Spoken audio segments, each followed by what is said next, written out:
The wind had teeth that day, dry, sharp, and relentless. It howled across the red desert like a warning, kicking dust into the crevices of ancient canyon walls and scraping the skin raw. Thomas Yazzie didn't flinch. He'd long since learned how to ignore discomfort, how to breathe through pain, how to exist with silence pressing against his chest like a stone he'd stopped trying to lift. But this sound, this other sound, was not the wind. It came from down in the wash just beyond the western ridge of his land.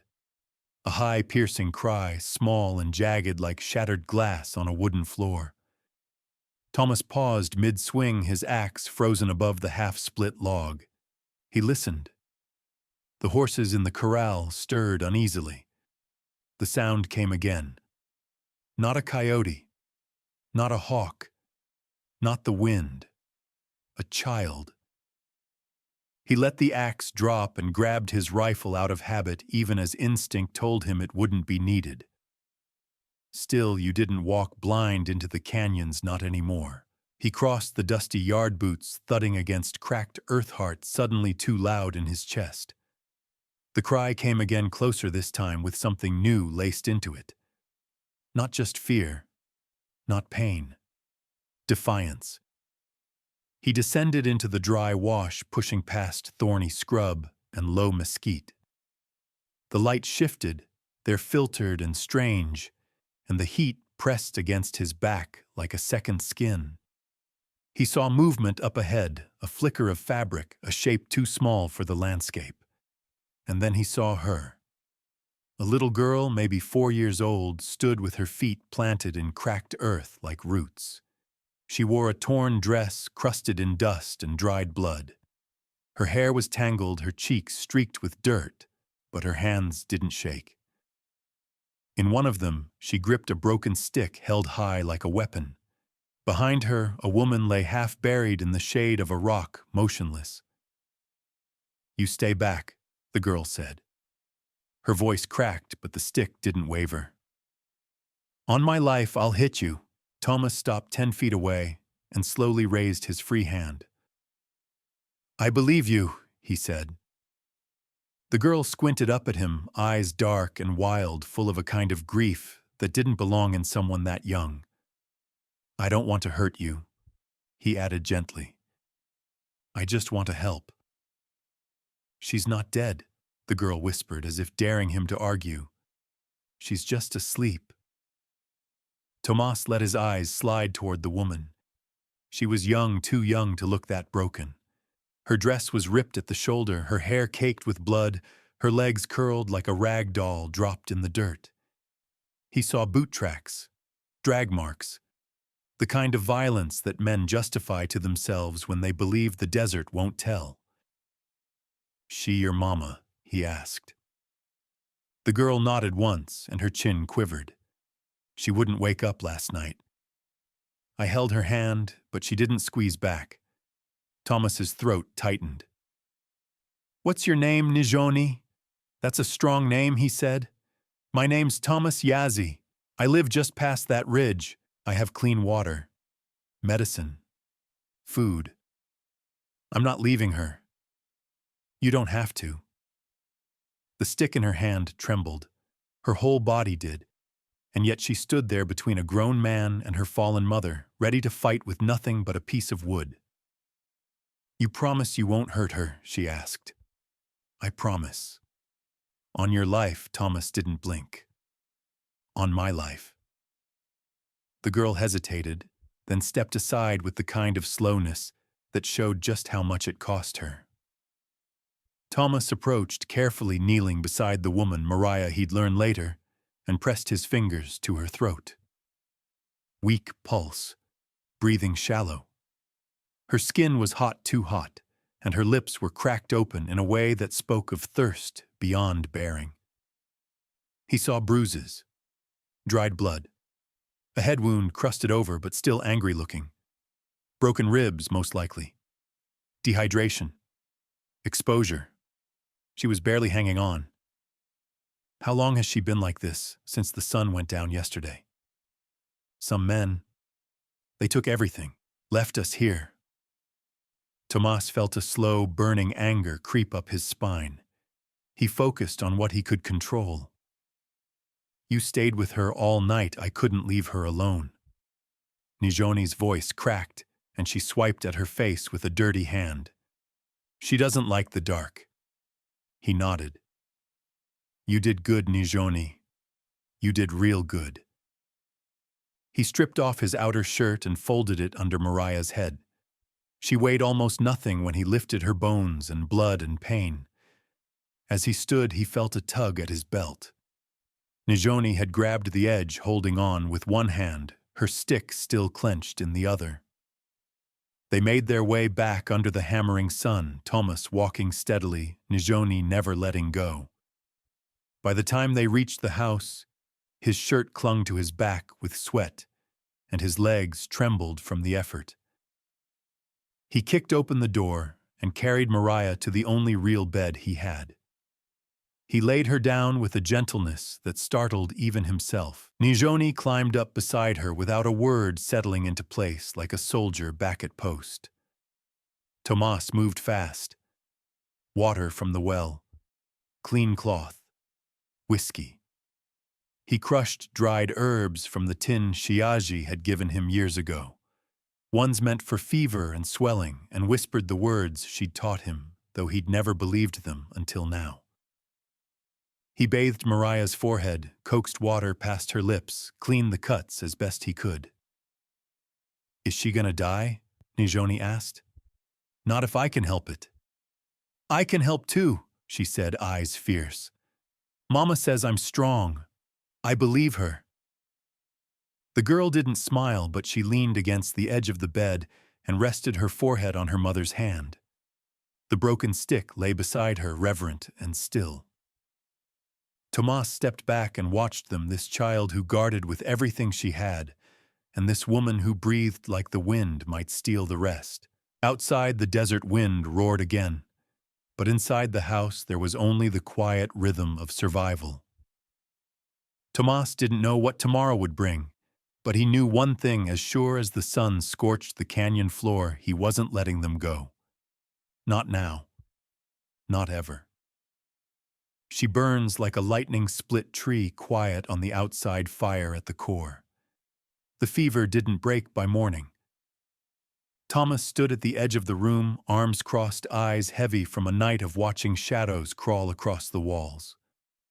Mariah lay on the bed, her skin flushed and shining with sweat, her chest rising with shallow, uneven breaths. Nijoni hadn't left her side once, not even when Thomas tried to coax her away for water. The child had curled up beside her mother, with one hand on her arm, the other still gripping that broken stick, now dulled at the tip from clutching. Tomas exhaled through his nose, slow, and controlled the way he'd learned in the war, when panic wanted to make a home in his throat. He didn't know what else to do. She was dying by inches, and no matter how many times he changed the cloths, pressed water to her lips, whispered her name. Mariah slipped deeper into that place people didn't often come back from. He walked outside to fetch more water. The sun had barely crested the red buttes beyond his land, but the heat had already begun to press down. The air smelled of dry mesquite sand and sun-baked silence. Somewhere overhead, a hawk cried a single hollow note in an otherwise still morning. At the well, he paused, gripping the weathered rope with both hands. Then, with sudden purpose, he turned on his heel and headed for the horse corral. 10 minutes later, Thomas was riding hard across the ridge trail that cut through the western plateau. His mare Dusty snorted with each rise, hooves pounding dry earth. He didn't look back at the house. There was no time to wonder if she'd be gone when he returned. He needed help. Shiaji's hogan sat just past a bend in the canyon wall, built low and circular from stone and juniper poles, its doorway facing east. Tomas dismounted quickly, dust kicking up behind him as he knocked on the lintel beam. "Shiaji," he called, voice sharper than he intended. "It's Thomas." A rustle inside, then the door creaked open. The woman who emerged was small and bent her silver hair plaited down her back face, lined like sandstone after the rains. She wore a faded woven shawl despite the heat, and her eyes, sharp and black, peered up at him with recognition and something unreadable. "You finally came for something," she said. Thomas dipped his head. "She's burning. Bad head wound, ribs, blood." The child kept her alive, but say no more. She turned, already moving inside. "Boil water. Cedar bear root, if you've got it. I'll bring the rest." He nodded once, then turned to mount again. She paused, hand resting on the doorframe. "And bring the child to me when this is done. She carries too much for someone so small." Back at the house, Thomas burst through the door with a basin of hot water balanced in one hand and a pouch of herbs in the other. The room smelled stale with sickness, the kind of air that clung to grief.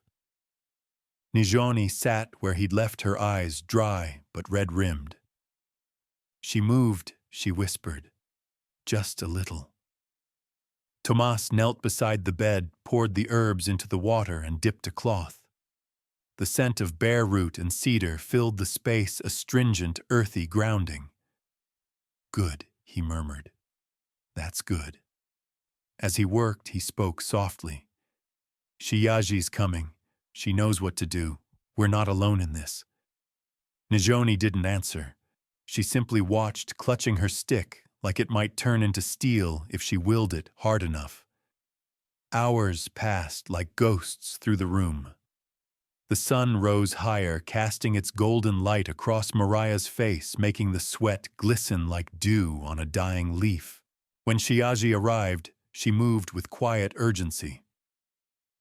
Tomas stepped back without being asked, and Nijoni stared up at her wide-eyed. "Come, child," the old woman said gently. "Help me mix this." Together they crushed herbs, boiled water, wrapped the stones for heat. Shiyaji chanted under her breath as she passed her hands just above Mariah's skin, not touching, but guiding. Tomas didn't understand the words, but something in the room shifted, like the air had bent around them. "She is strong," Shiyaji murmured, "but the fire in her wants to devour the rest." "She hasn't woken," Thomas said quietly. "Not really.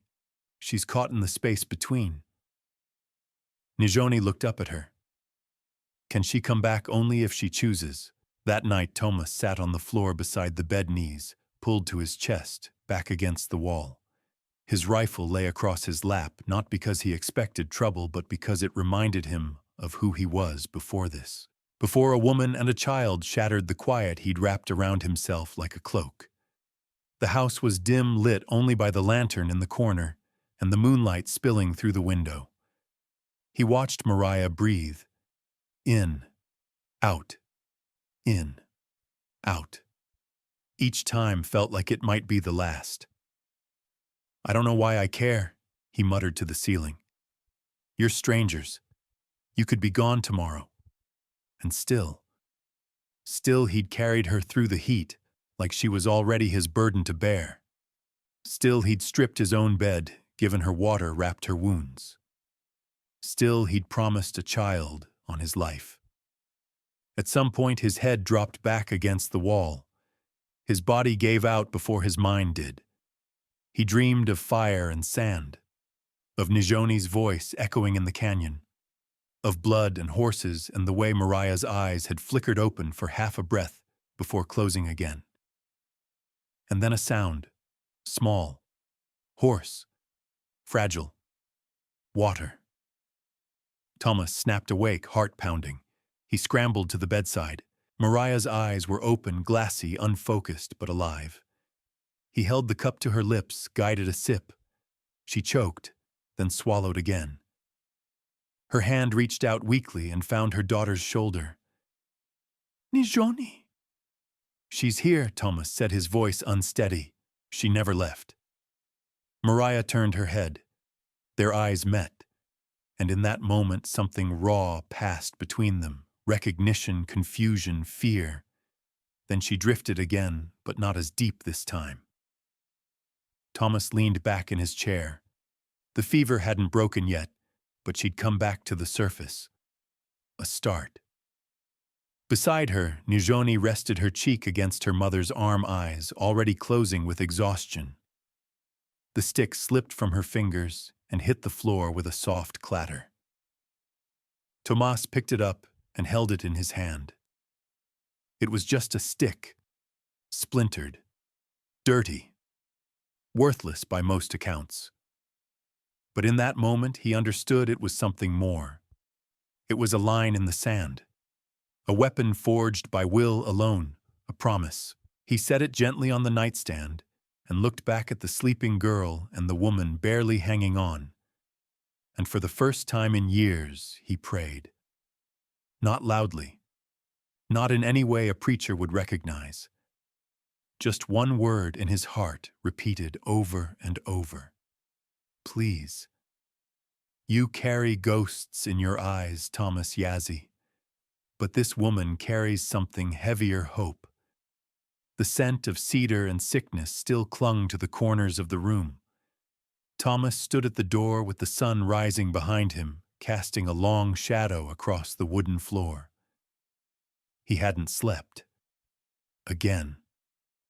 The chair by the bed still bore the shape of him slouched from another night keeping watch.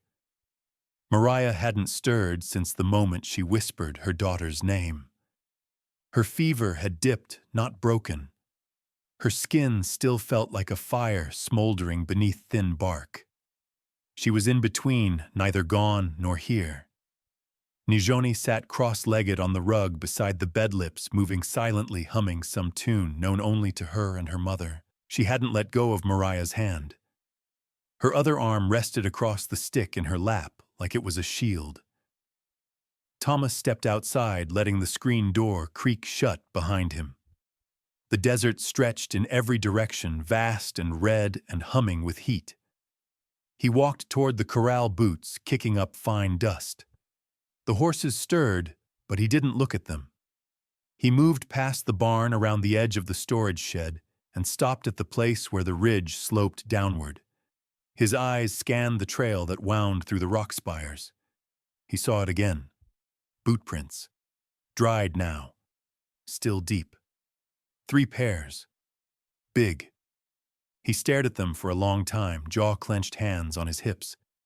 He'd seen that kind of print before, deep in the heel, fast departure. Men who didn't care if their steps were red. They'd taken what they wanted and left. They hadn't expected anyone to find her, or care. Back inside, he washed his hands with rainwater he kept in a jug by the stove. The old ache in his shoulder flared souvenir from the war.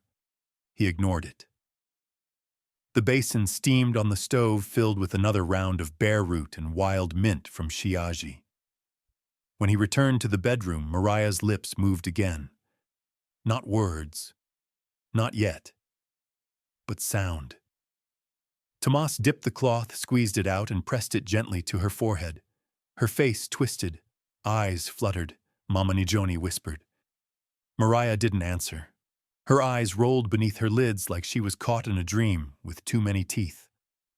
Tomas stepped back. Let her be, he said quietly. She's trying to come up. He went out to the porch and dropped onto the top step, forearms braced on his knees. The heat was rising already. By midday it would be unbearable. He picked up the old tin cup sitting beside the door, still half full from the day before. He drank without caring about the taste. Behind him the floorboards creaked. He didn't turn. I saw him again, came the voice. Shiaji's. Thomas didn't need to ask who. The old woman stepped around the corner like she'd been there all morning. Maybe she had. She eased herself down beside him, her shawl slipping from one shoulder. You're still carrying too much, she said, staring out at the canyon like she could see through the stone. He didn't answer. You think silence protects you? It doesn't. It just buries you slower. He let out a dry sound, halfway to a laugh. You here to scold me or help her both? They sat like that for a while, quiet, except for the wind brushing across the sagebrush like a hand over old wounds. "You know what I saw when I walked in your house yesterday," she said finally. He shook his head. "You carry ghosts in your eyes, Thomas Yazzie. But this woman carries something heavier, hope. Even in sickness, she holds on. That girl is her anchor. She hasn't let go because the child won't let her. You gave them a place, but that's not enough." He rubbed the bridge of his nose. "What else am I supposed to do?" "Let them inside. They're already in my house. I'm not talking about your walls." He fell silent again, watching the light shift across the yard. "Then I was at Glorietta Pass, 18 years old. Thought I was invincible." Shiaji said nothing, but she listened. "I saw my brother die 2 feet from me. Head gone. Just gone." His voice cracked like old leather. Carried what was left of him down a ravine while the ridge behind us burned. He was younger. Couldn't grow a beard. Couldn't look a deer in the eyes without feeling sorry for it. He closed his eyes. After that, I stopped talking for 2 years. Worked a ranch in Taos, kept my head down, learned to mend fences, never unpacked my saddlebag. "You still haven't," she said gently. "No, I guess not." He looked up toward the window. Inside, Nijoni sat with her head on her mother's chest. "She's different," Thomas said. "The girl. How she didn't cry when I found her. Not the way you'd expect. She wasn't scared. She was angry. Holding that stick like she was born for war. And when she looked at me, she didn't look away. Not once. That's because she's seen the world's face already. And she still chose to stand." He nodded slowly. "She reminds me of him. My brother." "Then don't waste that reminder. Use it." The front door creaked open behind them. "Mr. Thomas," came the small voice. He stood quickly. "What is it? She's waking up." He followed the girl inside. The air was thick with steam and herbs. Mariah lay still, but her eyes were open. This time truly open, focused. She blinked at the ceiling, then at the wall, then at her daughter. Her cracked lips parted. "Nijoni." "I'm here, Mama." The girl's voice trembled just a little. "I didn't leave." Mariah's eyes drifted to Thomas. He stepped forward. "You're safe," he said. "You're on my land, up past the canyon ridge." Her gaze didn't falter. "Why I found you. You were half dead. The girl wouldn't let go of you." Mariah tried to sit up, failed. Her hand fluttered against the blanket. "How long? 4 days." Her breath shuddered out. "You could have left us." "I didn't." She looked down at her daughter again. "You stayed," Nijoni nodded. Mariah's eyes glistened. "Of course you did." Then she whispered something Thomas barely heard. "I tried. I tried to keep her safe." "You did," he said quietly. "You're still doing it."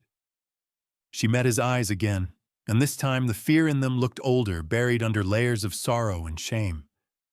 Shiaji stepped inside, nodded once at Mariah, then busied herself at the stove. Mariah's voice rasped again. "Why help us?" Thomas hesitated, then answered truthfully. "Because someone had to, and I was the only one there." Mariah looked like she wanted to argue, but she was too tired. She reached for her daughter again, and the girl curled beside her. Thomas backed out slowly, giving them space. On the porch, the wind had shifted. A cooler edge rode its current. The scent of rain lingered somewhere far off. And for the first time in years, Thomas didn't feel completely alone in his own house. They were still strangers, still broken, still fragile as sun-cracked clay. But they were breathing. Together. And that was something. Some wounds don't bleed, but they howl when touched. The storm broke in the night. Thunder rolled across the canyon, bouncing between the buttes like a war drum. Wind howled through the rafters, shoving sand through the smallest cracks in the wood. Tomas had reinforced the windows earlier, but the boards groaned under the weight of it. The rain came next, cold and furious, a hammering that rattled the roof and filled every bucket, trough, and pan left outside. Inside the house pulsed with a different kind of storm. Mariah had tried to stand. She made it halfway to the wall before her knees buckled, catching herself with a sharp gasp that cut through the room like glass. Thomas had been there in an instant, arms around her before she hit the floor. "Damn it," she muttered, trying to push him off. "I can walk. You can barely breathe." "I said I—" He didn't let go.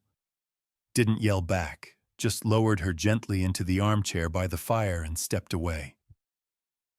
The lightning flashed, illuminating her face, gaunt and worn eyes, darker now with pain and something harder beneath it. She hadn't wept, not once since she'd woken, and yet grief clung to her like a second skin. She sat staring into the fire. Nijoni was asleep on the cot across the room, curled beneath one of Tomas's old wool blankets, the stick beside her still present like a trusted companion. "I don't like being weak in someone else's house," Mariah said finally. "You're not weak." Her laugh came dry. "You don't know me. I know you didn't die. That's something." She looked at him, then truly looked, eyes narrowing with quiet calculation. "Who are you really, Thomas Yazzie? You patch up strangers, keep quiet, live alone, carry ghosts like they're livestock." He didn't answer, not for a long moment, then soft. "Some wounds don't bleed, but they howl when touched." Mariah flinched like the words had reached too deep. The fire crackled. He sat across from her, the old rocking chair creaking beneath his weight. His shirt was damp from the roofwork, a few beads of rain still caught in his hair. Mariah wrapped her arms around herself. "We weren't heading anywhere special. Just away. From Colorado, from him." Tomas's eyes darkened. "The man who hurt you?" She nodded once. "Her father, no." Her voice dropped. "Her uncle, my late husband's brother. Man with money, charm, and no soul to speak of." Tomas stayed still. He wanted her. Her voice cracked. "Said he could raise her better than I could. Claimed I was broken, that I wasn't well. Started small letters to the court, accusations about my mind. Then came the men on horseback. I knew if I stayed, I'd lose her." She didn't cry, but her voice thinned like paper.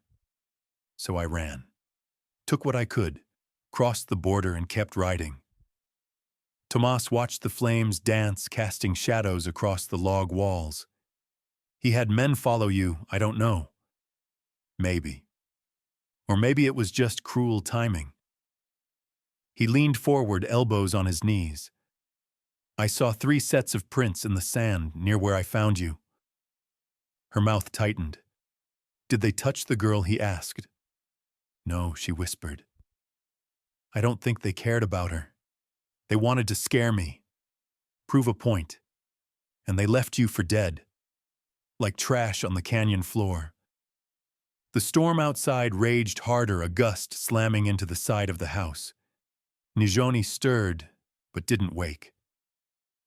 "You should have told me," Thomas said. Mariah gave a bitter smile. "And risk being sent away? This house ain't a sanctuary. It's a man's mercy. You think I'd send you out in this? I don't know what you'd do." He stood, then crossed to the kitchen, poured 2 cups of water from the jug, and handed her one. She took it, the porcelain chipped along the rim.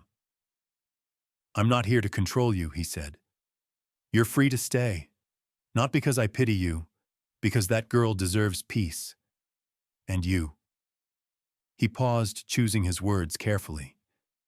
"You fight like someone who's run out of places to hide. That's the kind of fight I understand."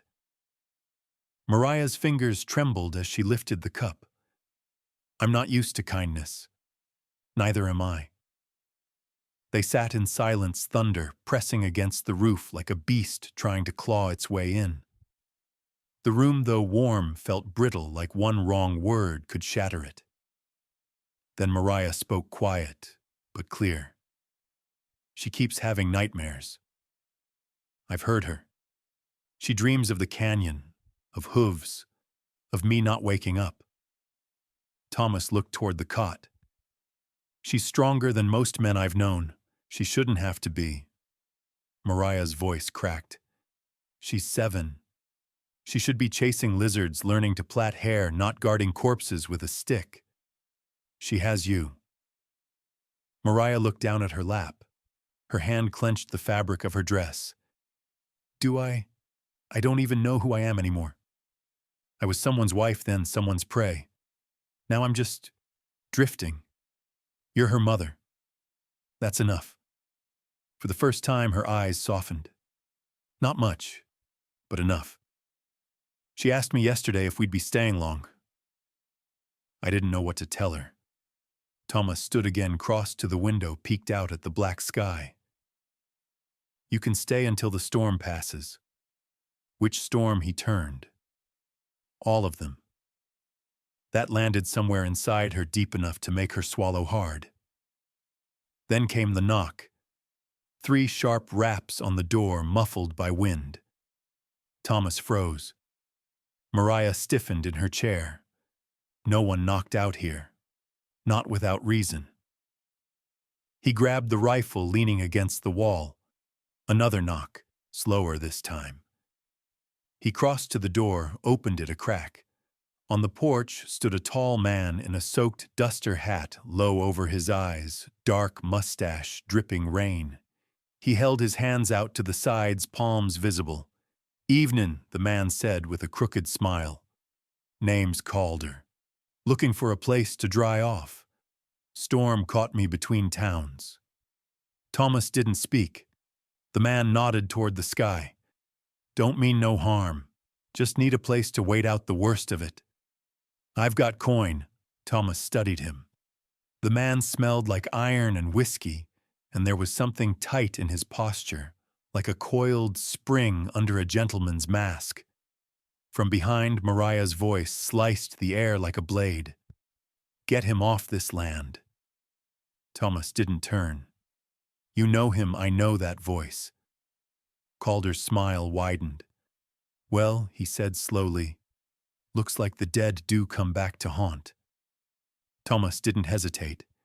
He raised the rifle. Off my porch.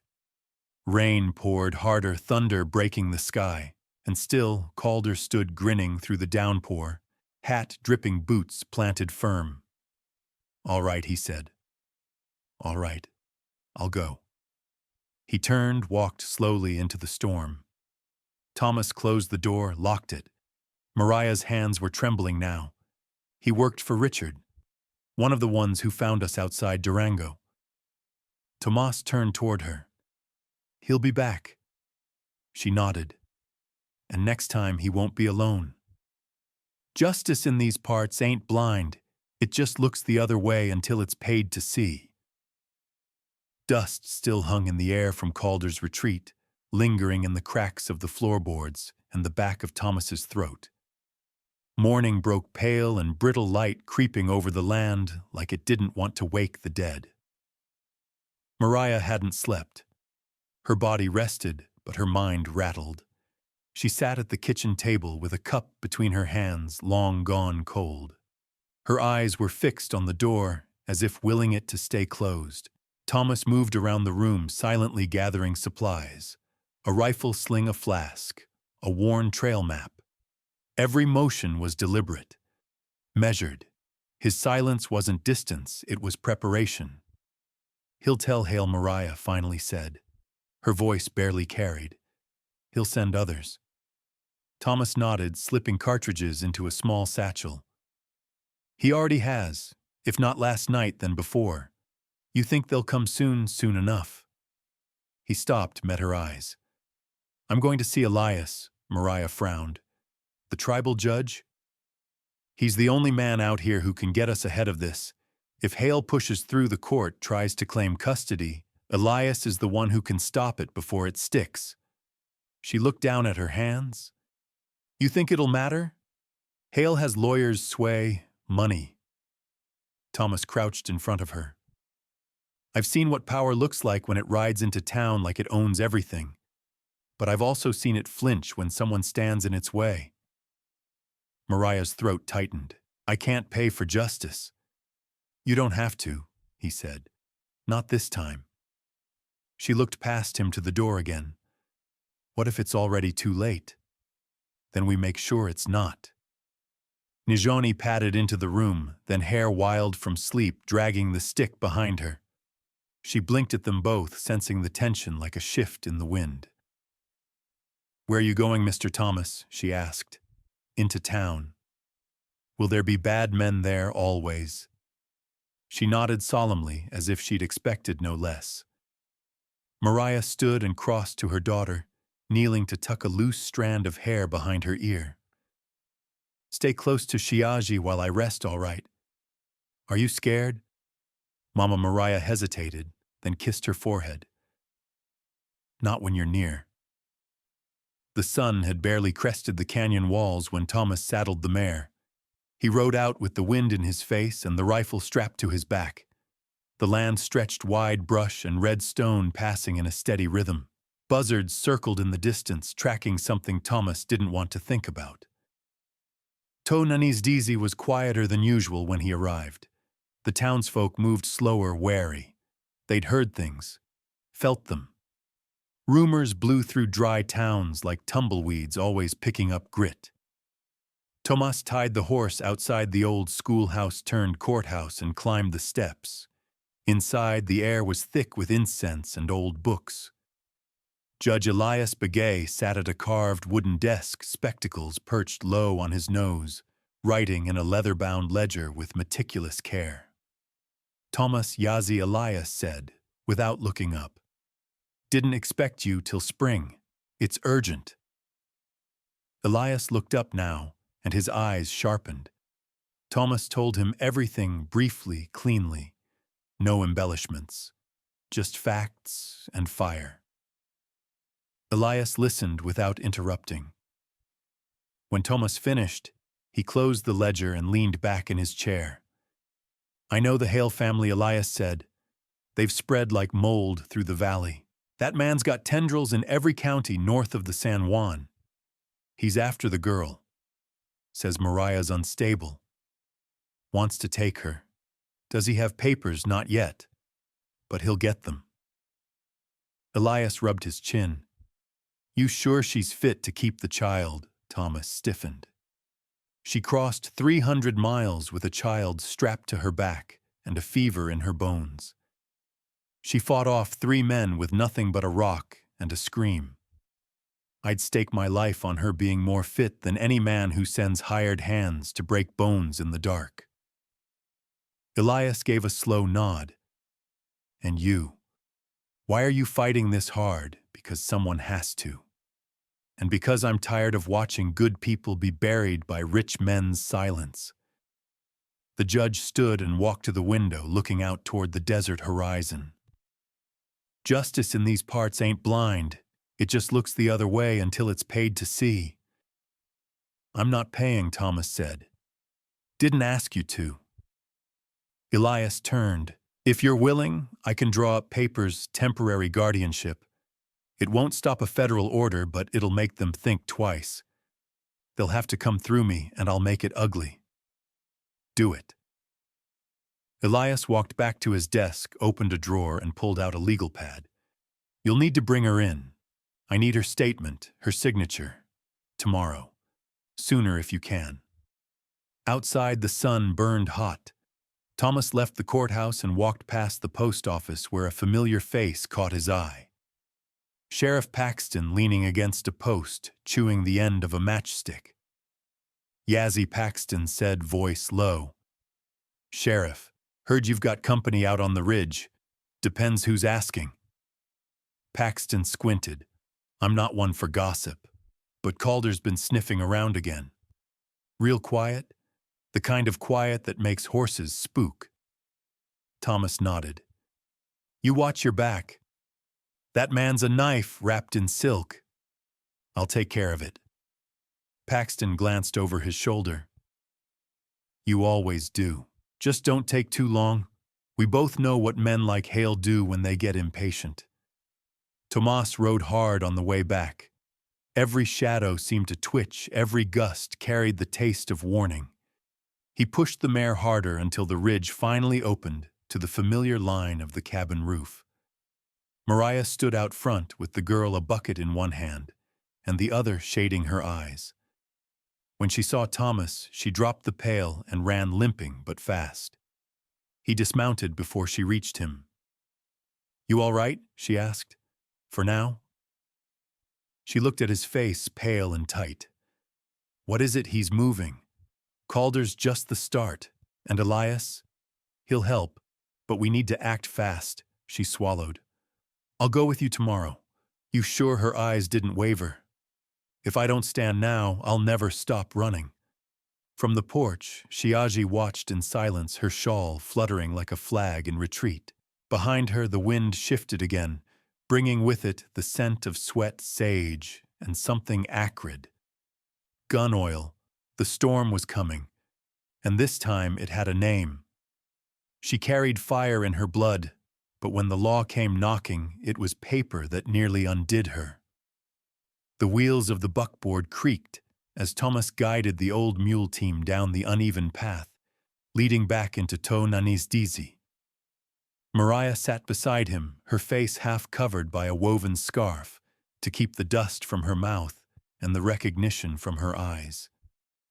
In the back, wrapped in thick blankets, Nijoni rode silently, her small fingers clutching her stick tighter than ever.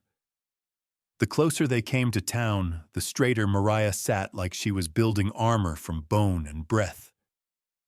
Thomas noticed. He didn't speak. The schoolhouse-turned courthouse rose ahead, squat, and sun-baked, its adobe walls casting a short shadow under the mid-morning sun. Elias Begay was already waiting on the porch, dressed in ceremonial black, with his silver bolo tie catching bits of light. He opened the door before they reached it. You brought her. She's ready, Thomas said. Mariah climbed down without help. She adjusted her shawl, her chin set hard. Inside, the room felt smaller than the day before.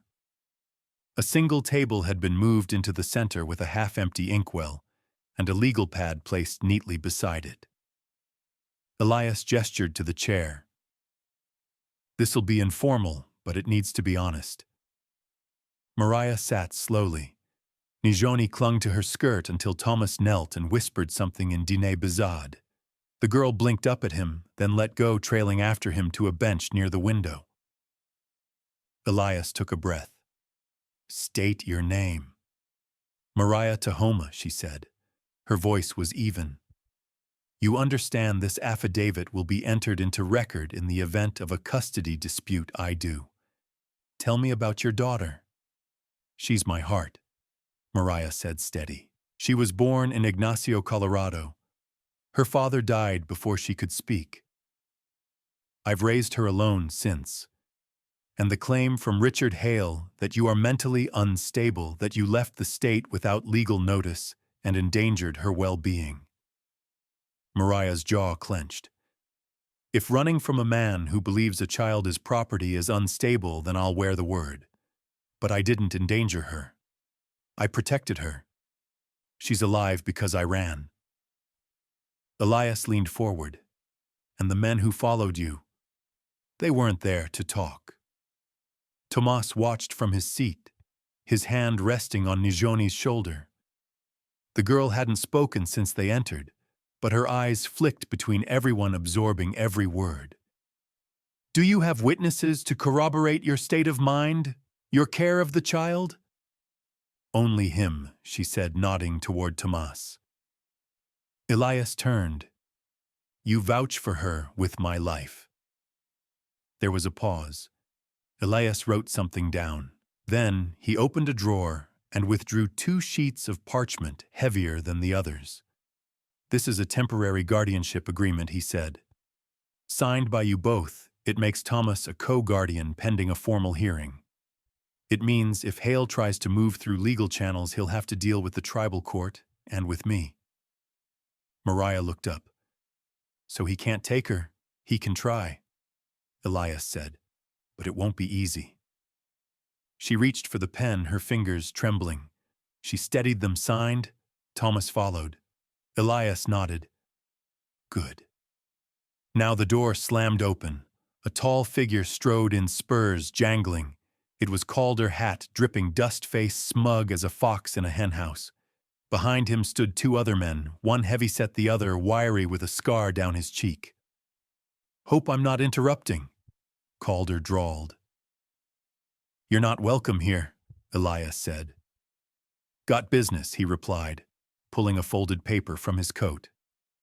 "Filed in Santa Fe, signed by a judge, legal authority to extract one Mariah Tahoma and her daughter into federal custody for a hearing in Durango." He laid it on the table. Elias didn't move. Tomas stood slowly. "This is tribal land." Calder smirked. "And this paper says that don't matter much." Elias finally picked up the order, scanning it. His face didn't change. "It's real, but it isn't final. And you brought it to the wrong room if you thought it'd go unchallenged." Calder stepped closer. "I don't need permission, Judge. I've got orders." "So do I."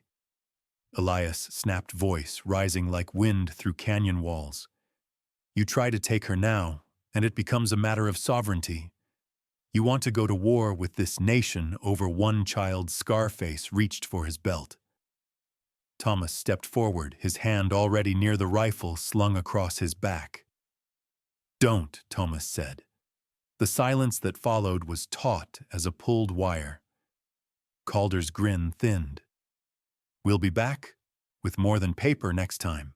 Then bring coffins," Elias said, "and pick the hymn yourself." They left. The door slammed again. Mariah stood slowly, her hand gripping the edge of the table like it was all keeping her upright. "Is it over?" she asked. "No," Elias said. "It's just begun." Thomas led her outside, where the sun felt harsher, the heat realer. He helped her into the wagon, climbed up beside her, reins in hand.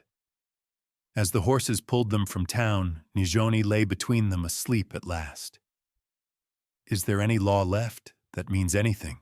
Mariah whispered. Thomas looked ahead. "Only the ones we're willing to fight for." They rode until the sun began to set behind the cliffs, casting long shadows over the land. The red rock shimmered like blood cooling on the ground. When they reached the homestead, Shiaji was waiting on the porch. She didn't speak, just opened the door and stepped aside. Inside, the table was set. Mariah sat at it, slow and deliberate. Thomas stood at the threshold, watching the last light fade from the hills. Outside, a hawk circled once before disappearing behind the ridge. Inside, war was coming, but so was a plan. The law will only weigh what it's handed. Sometimes you have to put the truth in its hands yourself. Even before sunrise, the house was already humming. Tomas moved like a shadow through the barn, throwing open the doors, checking the gear, double-knotting the saddle cinch. He hadn't slept. Neither had Mariah. The storm Calder threatened wasn't just looming, it was organizing. Inside, Mariah sat at the kitchen table with a stack of letters and a blank page in front of her. A single oil lamp lit the corner, casting golden halos across her face. Nijoni leaned into her side, drawing quietly on the back of a torn paper bag, the stick laying across her lap like a trusted companion. Shiaji stood at the stove, her back straight, shoulders drawn up like a warrior preparing for battle. She stirred something in the pot with one hand and loaded her small pistol with the other. No one commented on it. The air didn't hold fear, it held resolve. Mariah placed her pen down and looked up as Thomas came in. I need to go to Red Valley, she said. If Hale's bringing this to court, I want my voice there before his lies settle in. Tomas nodded. It's 3 days there and back. We'll leave at first light. Shiaji set a bowl in front of Mariah. Eat. You won't win anything starving. I don't know what I'll find, Mariah admitted, or if the court will even listen. They'll listen if you speak loud enough, Shiaji said, and if not, make them. As the sun cracked over the horizon, they loaded the wagon. Thomas insisted they travel light just enough for the journey and what they might need if the court refused to hear them. Before they left, Mariah knelt beside Nijoni, who clutched her stick and frowned at the morning light. I'll be back soon, Mariah said, brushing her daughter's cheek. You stay close to Auntie Shiaji. Will you find the man who wants to take me? The girl asked. I'll find the truth, Mariah said, and I'll make sure it's louder than his money. She turned to Thomas, who was already climbing into the driver's seat. They rode hard and quiet, the red earth stretching out before them, brittle and wide. By noon they passed an old Navajo trading post, now empty but painted with murals faded by sun and wind. They stopped for water and let the horses rest. Thomas watched the road behind them, like it might spit out trouble. Mariah approached him, a question burning in her eyes. Why are you doing all this, Thomas? She asked. For her, for me, Thomas didn't answer right away. Then quietly, because once someone stood between me and ruin. Just one man. Changed everything. I owe that forward. They reached Red Valley by dusk of the second day. The courthouse rising modest but proud in the center of town. A rusted flagpole creaked in the wind, and 2 armed guards sat outside on crates playing cards.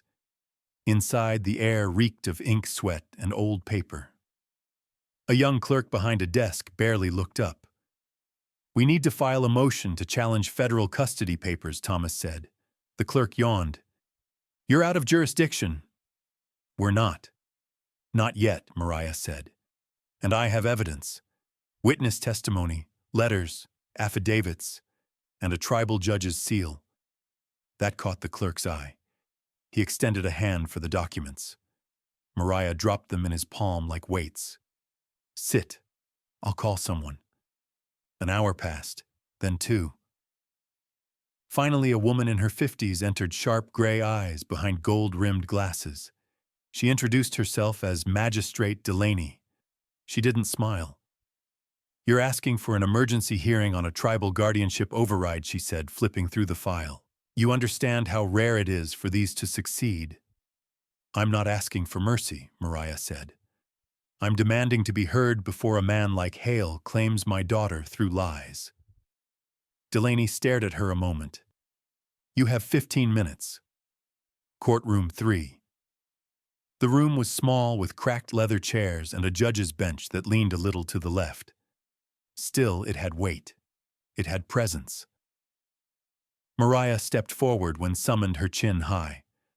Her voice, when it came, was steady as the Colorado wind. I'm not a perfect mother, she said, but I'm a present one. I've crossed deserts with nothing but grit and prayers. I've stood between my child and men who would kill to get to her. And the man who claims her now, he wasn't there. Not once. She handed in letters, one from a midwife, another from a school teacher in Ignacio, both vouching for her care and character. She presented Elias's guardianship papers and Thomas's testimony. Tomas stepped forward, hat in hand. This woman is no threat to her child. The only threat here is the man who sees a little girl as a way to control a legacy he didn't earn. Delaney reviewed the papers in silence. Then she asked, What if we deny this motion? What will you do? Mariah didn't blink. I'll stand in front of every wagon, every rider, every lawyer Hale sends. I'll fight until I don't have breath. And if you turn me away, I'll find another judge who still listens to the truth. A long pause. Then Delaney said, We'll take it under review. You'll be contacted in 3 days. That may be too late, Thomas said. Delaney didn't look at him. That's all. You're dismissed. They left the courthouse under a darkening sky. Thomas didn't speak until they were back on the wagon trail. She heard you, he said. But she didn't believe me, Mariah murmured. She will. They camped that night near a bend in the canyon fire, low stars thick overhead. Mariah couldn't sleep. She stood beside the fire, the embers catching the gold in her eyes. Thomas stepped beside her. You did everything right. It won't matter, she said. Not if Hale gets to the next judge first. He studied her face. Then we don't let him. She turned to him. What do you mean, we go back? Fast. Prepare the homestead. If they want a war, we give them one with words, with walls, with everything we've got. Mariah looked toward the east, where the first hint of dawn colored the clouds. He thinks we're alone, she said. But I've got fire in my blood, and now I've got paper in my hand. Let's see which one burns brighter. The wind shifted. Somewhere in the dark, coyotes cried. But they didn't sound hungry. They sounded ready. The land never speaks loud, but if you listen close, it tells you where the fight will be and what you're willing to bleed for. By the time Thomas and Mariah returned to the homestead, the wind had changed, not just in the sky, but in the way the crows circled lower and the dogs barked at shadows they could not yet see. The sun hung low, bruised red by the desert dust kicked up by riders who weren't theirs. Shiaji met them at the gate, her face carved tight with worry. They came, she said, before either of them dismounted. Yesterday morning. Rode up like they owned the ground under their horses. Calder, Scarface, another one with government papers and no spirit behind his eyes. Did they touch her, Mariah asked. No, Shiaji said. Not while I'm breathing. They asked questions. Tried to lean on me. I told them the girl was gone. And they believed you, they'll be back, Shiaji said. But now they know we're watching. Mariah swept through the door, calling Nijoni's name. The girl came out from behind the old stove, still gripping her stick. She didn't cry. She simply walked up and pressed her forehead against her mother's. That night, Thomas laid out the strategy by firelight. We hold them here, he said. We don't run again. We don't have numbers, Mariah said, or a badge, or any man with authority. No, Thomas replied, but we've got something more dangerous, witnesses, land, and a story that scares them. Why would our story scare them, Shiaji asked. Because it tells the truth. And men like Hale spend fortunes burying truth under titles, signatures, and the weight of silence. They spent the next morning gathering. Thomas wrote out to old friends in the canyon, shepherds, potters, riders who owed him more than whiskey debts. Mariah wrote letters by the dozens, copies of her affidavit, a plea for moral defense, declarations of her rights, not only as a mother, but as a Diné woman, whose lineage stretched longer than the paper trail Hale carried. By the second sunset, riders began arriving. One by one they came. Not soldiers, but people of the land. Men with weather-worn faces, women with sharp eyes and rifles slung over their shoulders. A school teacher from Ganado, a silversmith from Chinle, a grandmother from Lukachukai who once outshot a bounty hunter behind her hogan. They didn't bring war. They brought presence, visibility, testimony. That night, as stew simmered over open flames, Mariah stood before them. They will come again, she said, with words on paper, with badges and threats, but they'll leave knowing we are not alone and that this girl does not belong to a stranger in a courtroom. She belongs to this land, to these hands. A murmur of agreement rose, soft but steady. Tomas pulled out a map and laid it across the table inside. If they bring more men, they'll likely come from the east, he said. We'll watch the canyon ridge, set signals along the mesa. Smoke by day, mirrors by night. "We're not soldiers," said one of the younger men, no older than 20. "No," Thomas said. "We're something stronger. We're protectors, and that's what they'll see." They fortified what they could, not with walls, but with knowledge. A grandmother posted herself by the trailhead with a mirror and a dog trained to bark at riders. 2 teenage boys, both with hunting experience, took shifts on the northern slope. Inside the house, Shiyaji began carving symbols into the lintels, prayers etched in old tongue, asking the earth to hold steady and the wind to carry warnings. On the 3rd day, Calder returned. He didn't come quiet. 6 riders flanked him, including the man in the coat, with federal seal patches on both arms. They stopped just beyond the stone ring Thomas had built as a marker. Mariah stepped out first. She wore her grandmother's concho belt and a turquoise pendant that had belonged to her mother. Thomas stood behind her, and beside him 40 people stood shoulder to shoulder, saying nothing but present. Calder tipped his hat. "Big party. Shame no one brought cake. No one's dying today," Thomas said. Voice even. "That's not up to you," the federal man said, dismounting. "Mariah Tahoma, you are in violation of a federal retrieval order. Your child is to be placed in interim custody pending review in Durango." Mariah held out the sealed motion from Red Valley.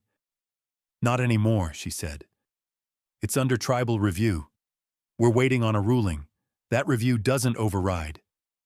Actually, a new voice said, stepping forward from the crowd, it might. All turned as Elias Begay strode in from behind the smokehouse. Dust still clung to his boots, his collar open. "I received word last night," Elias continued. "Magistrate Delaney has put a temporary stay on the Durango order pending an emergency joint jurisdiction hearing. You proceed now, and you violate both tribal and state process." Calder's jaw flexed. "You'll lose that hearing," maybe Elias said, "but not today." Scarface moved his hand toward his belt. Every rifle in the crowd clicked. The sound cracked the air. Scarface froze. "We've made no threats," Elias said. "We've issued no challenges. But if you try to breach this land again without process, we'll assume it's not paper you carry." The federal agent looked around. Not at the crowd, but at the girl peeking from the window. At the symbols carved above the door. At the gathering that had no courtroom but more order than any file he carried. He nodded once. "We'll wait for the court." Calder didn't hide his disappointment. He turned his horse without another word and rode hard, dust curling behind them. As the sound of hooves faded, Mariah turned to Elias. "You came." "I said I would," he replied. "And I still believe paper can protect, but sometimes you need people to hold it up." They broke bread that night, not in celebration, but in readiness. The war wasn't over, but they'd won a breath, a pause. And in that breath, something else was born: belief. Not just in paper, but in each other. When justice takes too long, sometimes the heart delivers its own verdict. Mariah awoke before dawn, her fingers curled into the quilt, like she'd been holding on through a storm. But the house was still filled with the soft rhythm of Nijoni's breathing and the lingering scent of juniper smoke. She slipped out of bed and pulled her coat around her shoulders, stepping into the quiet morning. Outside, frost kissed the ground, turning the brush silver. Thomas was already near the barn, rolling tobacco with slow, steady fingers, the kind of calm that came before a fire. "They're not done," he said, without looking up. "Calder's a man who loses ugly." "He doesn't know how to lose," Mariah replied. "Men like him were never taught how. Then we'll teach him." The peace they'd carved from the canyon was fragile. Red Valley's ruling hadn't arrived. The stay only bought them time, and time in the high desert was a trickster. It gave no promises. Inside, Elias pored over papers by lantern light. He hadn't left the homestead since delivering the stay. His usually neat script had grown sharper, more desperate. "They've filed a motion to override the joint jurisdiction," he said, tapping a stack of fresh pages. "They're claiming Mariah's guardianship is invalid due to moral instability." Mariah bristled. "And what do they base that on? Rumors? An incident in Flagstaff? Some bar fight Thomas pulled you out of years ago? That was self-defense. They don't care. It's enough noise to muddy the water." Shiaji entered the room holding a worn journal wrapped in hide. She set it on the table. "Then we give them something louder," she said. This belonged to Mariah's mother. She kept record of everything: the birth, the abandonment, the nights she went without eating so Mariah could. Mariah touched the journal as if it were a living thing. Inside were pressed flowers, shaky handwriting, and truth no judge could ignore. Elias opened to the middle, scanning quickly. This is gold," he whispered. "A first-hand account, detailed, dated, and signed." "They'll say it's fabricated," Thomas muttered. "Then let them try. We file it before day's end." The urgency was no longer a thrum, it was a hammer. Elias sent word with one of the shepherd boys to the tribal court, hoping they'd accept the journal as new evidence. He knew Calder would send riders too, ones with cleaner boots and dirtier hands. That afternoon, Calder returned, this time alone. No badge, no legal shadow, just himself and a quiet, mean grin. Mariah stood at the edge of the porch, arms folded. "Something tells me you didn't come to apologize," she said. He dismounted, slow and deliberate, walking up to the stone ring and stopping just short of it. "I came to offer you a deal," he said. "Something better than the courts." "There's no deal," Thomas called from behind her. "You lost the right to make one." Calder ignored him. "Give me the girl. I'll make sure she's raised with wealth, education, everything this place can't offer." "You mean raised with silence," Mariah said. "Raised with shame and a name that doesn't belong to her." "She's not yours, Mariah. She's not yours either. She's my brother's blood. And she's my breath." Calder took one step closer. "You're playing a dangerous game and you're out of cards." "I've got a deck you haven't even seen," Mariah said. "And this land remembers the women who bled into it. It remembers me." Calder looked past her, saw the people gathered beyond the barn, saw Shiaji with a rifle across her lap, saw Elias with his arms crossed like a man willing to testify with his fists. "You think you've won because a judge gave you a few days," he sneered. "I own lawyers who buy land like this in their sleep." "But this land isn't for sale," Thomas said, stepping forward. "And neither is that girl." Calder smirked. "We'll see." He turned, mounted his horse, and rode off, but the dust he kicked up felt colder this time. More final. The next day they received word the joint hearing would be held in 3 days' time in Red Valley. It would be open testimony, Mariah, Elias, and any others willing to speak on record. Mariah began gathering letters again. School notes, medical logs, journals, names, faces. She sat with Nijoni in the quiet moments, combing her hair, whispering songs her own mother used to sing. "Do you know why I named you Nijoni?" she asked one evening. The girl shook her head. "It means beautiful, but not just in how you look, in how you carry your spirit. That's what they'll try to take from you, not just your name." "Will they win?"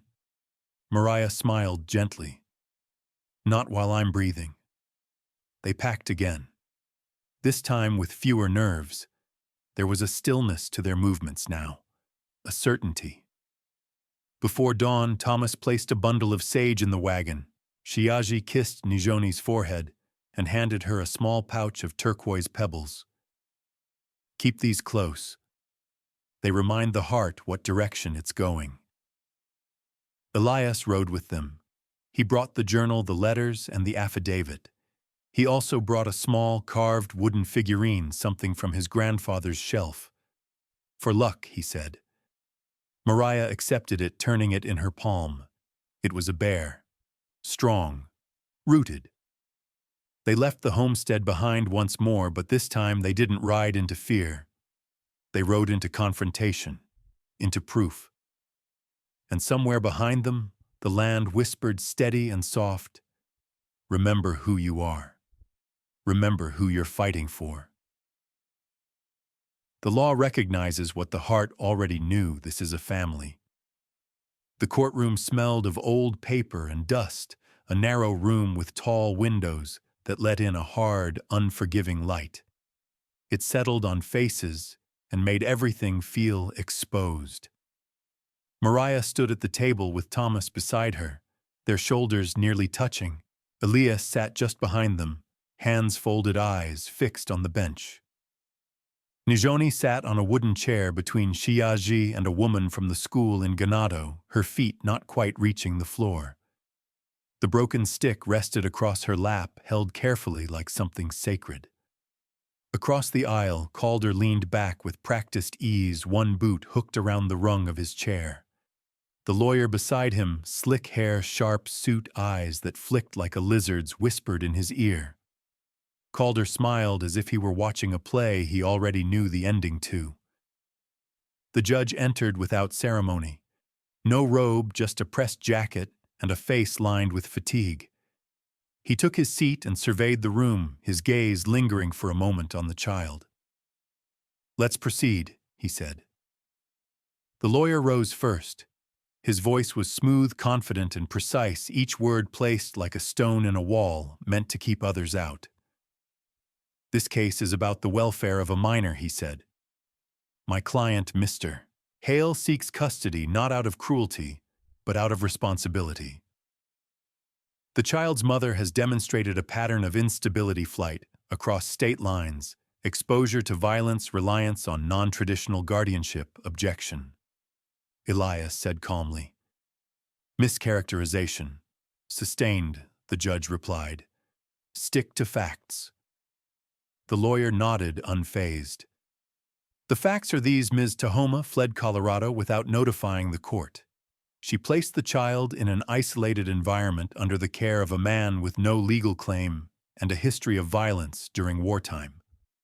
My client offers stability, education, and security." Calder glanced toward Mariah, his smile thin. Mariah felt the words hit her like stones, one after another. She held her chin high and waited. When the lawyer sat, Elias stood. He didn't raise his voice. He didn't rush.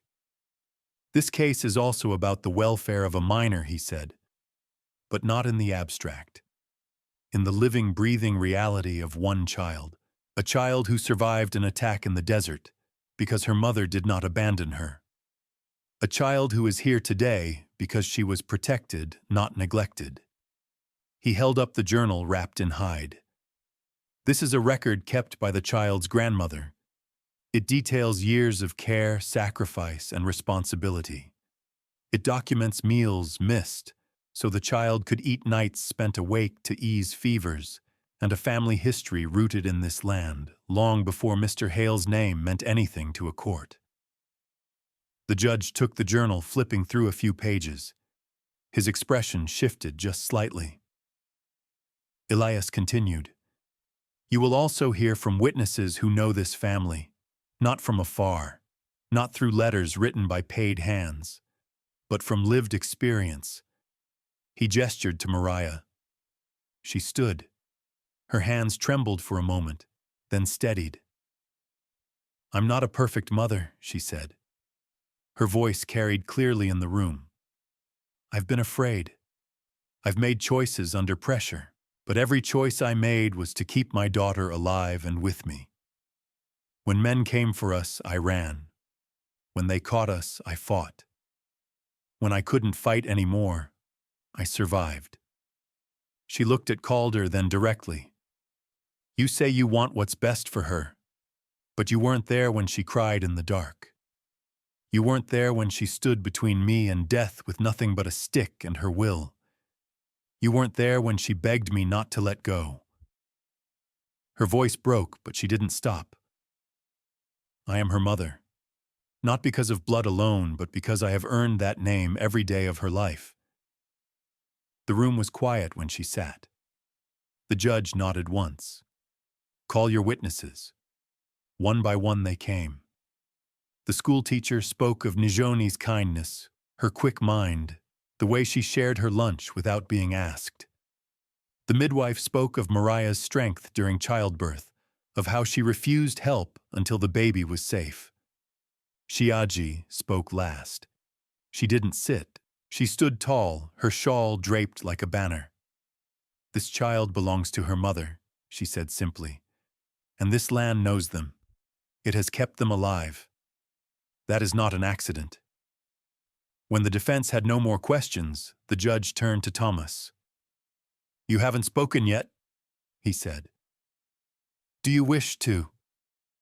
Thomas stood slowly. He felt the weight of every eye in the room, but he didn't look away. I'm not here to claim something that isn't mine, he said.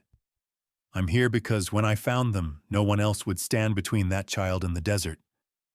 I didn't plan to be involved. I didn't want a family. But life doesn't always ask what you want. He paused, then added quietly, I gave my word to a child. On my life. And I don't break promises. The judge studied him for a long moment. Then he looked toward Calder. Do you wish to speak? Calder rose, smoothing his coat. I simply want what any decent man would want for his niece. Opportunity. Protection. Protection from whom the judge asked. Calder hesitated. From instability. The judge nodded, then leaned back in his chair. He folded his hands and closed his eyes for a moment. The room waited. When he opened them again, his voice was steady. This court recognizes the temporary guardianship established by tribal authority. It recognizes the evidence presented regarding the mother's care and the child's well-being. And it recognizes that removing a child from the only family she has known would cause irreparable harm. Calder stiffened. The petition for custody is denied, the judge said. The child will remain with her mother. Any further action must proceed through proper joint jurisdiction with demonstrable cause. A breath moved through the room like wind through tall grass. Nijoni looked up, confused. Mariah turned toward her, tears spilling freely now. Is it over? The girl whispered. Mariah knelt, pulling her close. For now, baby. We're together. The judge rose. This court is adjourned. Outside, the sun had shifted, casting long shadows across the steps. The air felt lighter, though nothing had truly changed. Calder walked past them without a word, his face hard and pale. The lawyer murmured something to him, already plotting. Elias exhaled slowly. You won, he said. Mariah shook her head. We held on. Tomas stood a little apart, watching Nijoni laugh as the schoolteacher lifted her into a hug. The sound startled him, bright, unguarded. He felt something loosen in his chest, something he hadn't known was still tight. As they walked away from the courthouse, the land stretched wide and open before them. The fight wasn't finished. He knew that. Men like Calder didn't disappear just because a judge said no. But for this moment, for this single breath of time, the law had spoken what the heart already knew. They were a family. Some battles are not fought with bullets, but with silence, what you do when the gun doesn't fire, and the world keeps turning. The wind had shifted by the time they returned to the homestead, carrying with it the brittle scent of winter sage and something sharper, uncertainty. Though they'd won in court, none of them moved as if they had. There were no celebrations, no wild laughter echoing through the canyons. just the sound of boots on dust creaking timbers and a silence that felt more like waiting. Mariah stood beside the corral fence watching Nijoni feed scraps of apple to the old chestnut gelding. The girl was quiet, her smile thin, her eyes older than they'd been a month ago. The kind of change that didn't leave. "She won't sleep," Mariah said when Thomas joined her arms folded across his chest. "Says she's not scared, but her dreams say otherwise." "She's seen too much," Thomas replied. "Same as you." Mariah glanced up at him. "You think it'll ever stop feeling like we're waiting for the next knock on the door?" "No," he said plainly.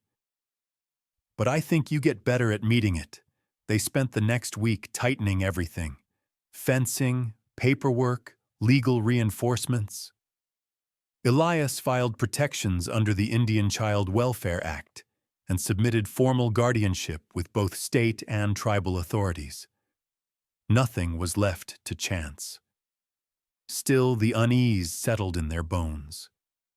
It was Shiaji who noticed first. The flickers of movement in the canyon pass. The sound of horse hooves where none should be. Tomas began rising before dawn to patrol the ridge. He returned with wordless shakes of his head and sand clinging to his boots.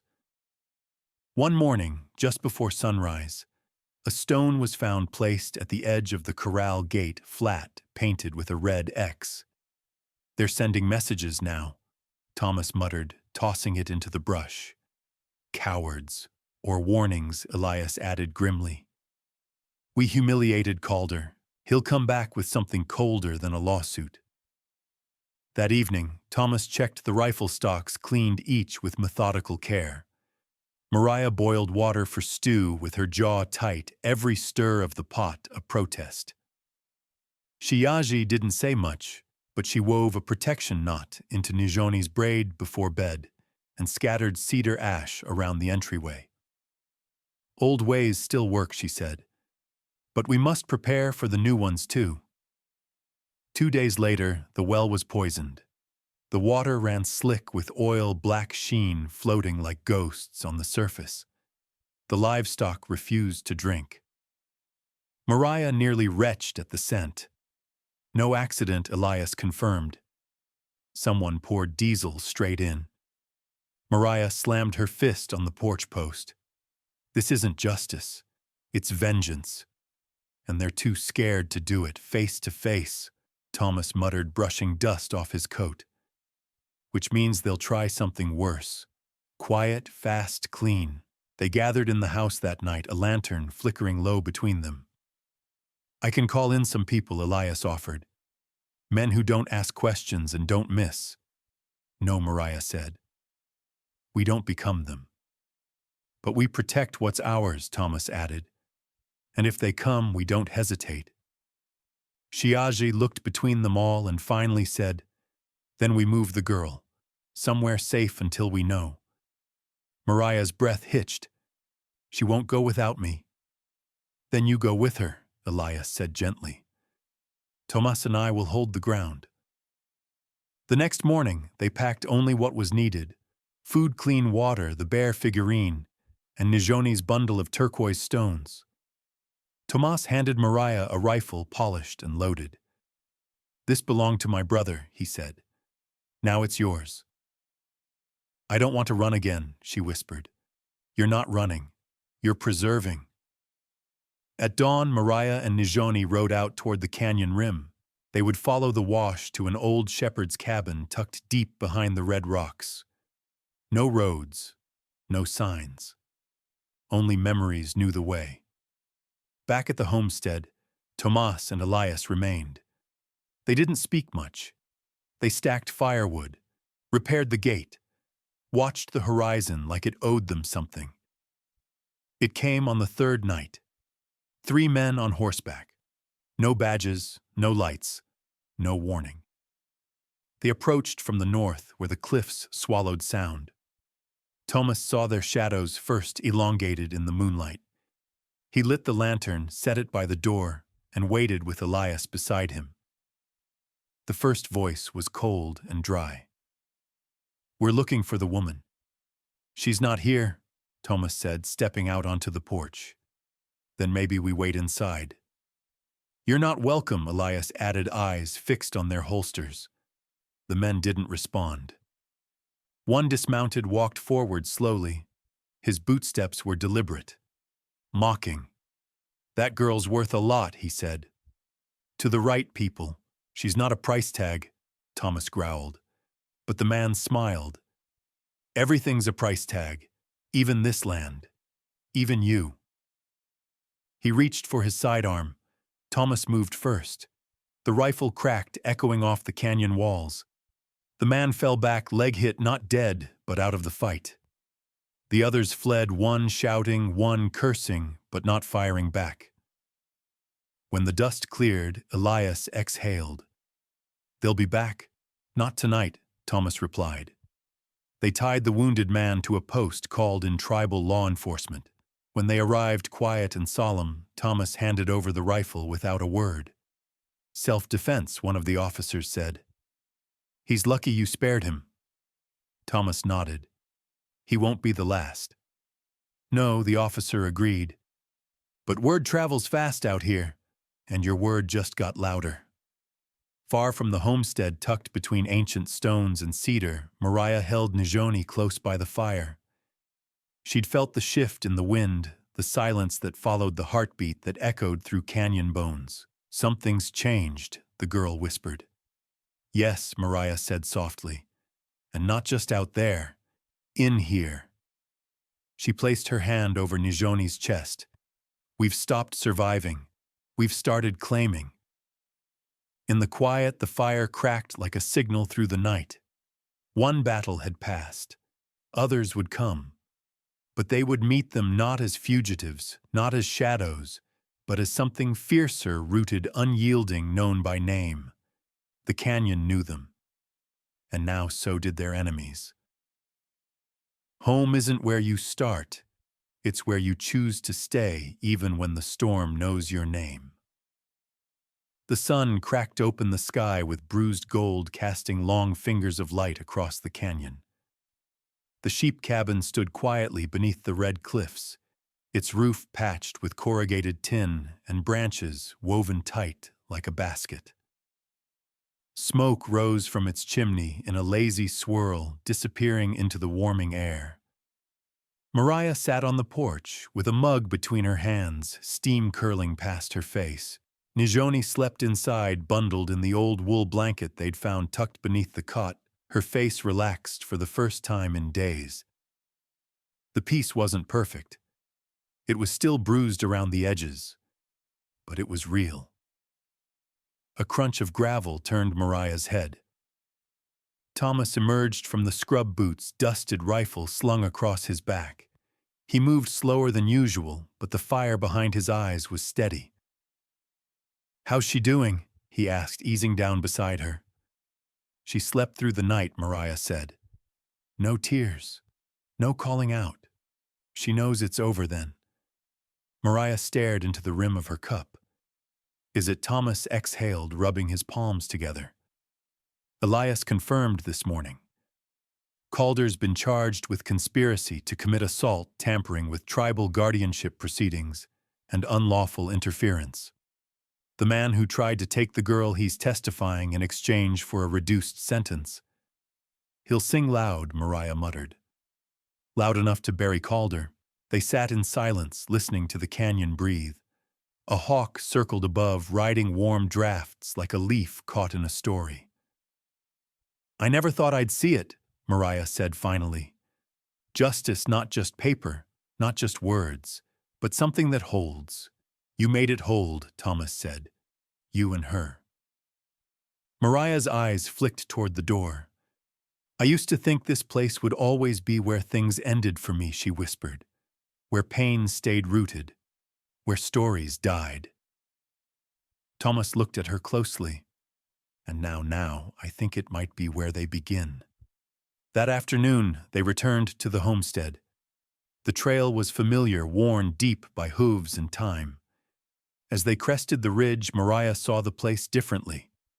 not as a battleground, but as something claimed not just with blood or paper, but presence, memory, intent.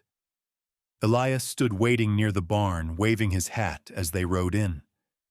Behind him, Shiaji prepared food under the shade tree, her eyes smiling before her mouth did. Nijoni leapt down from the saddle and ran to the porch, her braid bouncing. "We're home," she cried. Mariah dismounted slower, her joints stiff from the ride but her chest light. Elias approached with a folder in his hands. "Thought you'd want the official word." He handed it to her. Inside was the final court-ruling guardianship, confirmed, sealed, endorsed by both tribal and state courts. Calder's appeal was denied. Indictments pending. "Never thought paper could feel heavy in a good way," Mariah said, sliding it under her arm. "You've got more than paper now," Elias said. "You've got roots." That night they gathered for supper beneath the stars. The table was set, long and wide candles flickering against the dark. Neighbors had come, ranchers, midwives, weavers, not because they'd been asked, but because they'd heard. Word had traveled through the valley like water through stone. Mariah stood up with a spoon in one hand, tapping her glass. "I don't know what justice looks like for everyone," she said. "But I know what it feels like. It feels like standing in front of the fire, not behind it. It feels like keeping a child safe even when the world calls her a burden. It feels like choosing to stay." The table quieted. The silence held reverence, not awkwardness. She reached for Nijoni's hand, who looked up with soft eyes. "This land tried to swallow us, and we didn't let it. We loved it harder. We made it know us. From the shadows," Shiaji added, "and now it carries your name." Later, as the fire crackled and the guests trickled home, Mariah walked the perimeter with Thomas. The stars were wide above them, a tapestry too large to fold. "You'll stay?" she asked. "Till I can't," he replied. They stopped by the garden where new shoots had broken through despite the cold. Life insisting. "I never wanted to be needed," Mariah said. "That's a lie we tell when we're scared of being left." She looked at him. "And you?" "I wanted to be forgotten," he said. "Figured it was easier than being remembered for the wrong things." Mariah reached for his hand. "We're both wrong then." They stood like that a while until the cold pulled them back indoors. Inside, Nijoni had fallen asleep in Elias's lap, a book open across her chest. He looked up, eyes soft. "She's dreaming," he said. "No nightmares, just stars." Mariah took the book, gently tucked the girl into her cot. She stayed there a while, brushing her hair back. "Do you know what today is?" she whispered. "It's the day you became more than my reason. You became my choice." She kissed her forehead. Outside, the wind had stilled. The moon had risen and the land, scarred and holy, held its breath in peace. Mariah walked back through the house, through the doors she'd rebuilt, across the floor she'd mended, past the hearth she'd relit. She opened the front door and stepped onto the porch. Arms folded not out of fear, but satisfaction. She could hear the sounds of tomorrow whispering through the trees, soft and low, promising nothing but presence. She'd take it. Because sometimes home wasn't something you inherited. It was something you defended, brick by breath by bone. And now it was hers. The educational lesson learned from this story is that true strength often lies not in fighting back harder, but in standing firm for what matters most, quietly, steadily, and with love. It reminds us that healing doesn't mean forgetting, and home is not just a place, but a choice we make again and again. Even in a world that feels louder and faster, the old values, dignity, courage, and doing right by others still have power. And sometimes protecting one small life can restore the soul of a whole place.